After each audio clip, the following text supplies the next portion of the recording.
এক 11-র বন্দোবস্ত বলতে কিন্তু এটাই বোঝায় যে সেনা সমর্থিত এবং বিদেশি শক্তির প্রভাবে দেশে একটা জনগণ বিরোধী গণতন্ত্র বিরোধী একটা সরকার।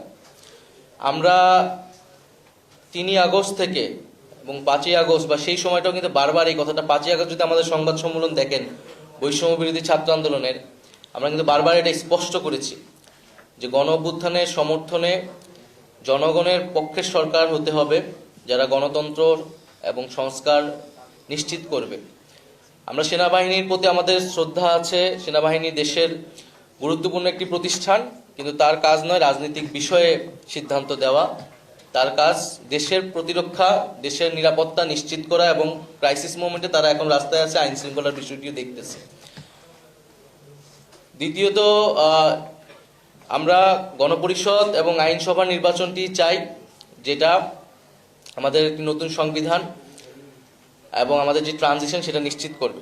স্থানীয় সরকার নির্বাচন, যেহেতু এখন এই যে মেয়র বিষয় নিয়ে আদালতে বিভিন্ন ধরনের রায় আসতেছে এবং সেটা নিয়ে আন্দোলন এবং ধরনের বিশৃঙ্খলা তৈরি হচ্ছে, ফলে আমরা মনে করি যে অতি দ্রুতই স্থানীয় সরকার নির্বাচনের আয়োজন করা সম্ভব, এবং সেটার জন্য নির্বাচন কমিশন পুনর্গঠন করে স্থানীয় সরকার নির্বাচনের দিকে যাওয়া উচিত।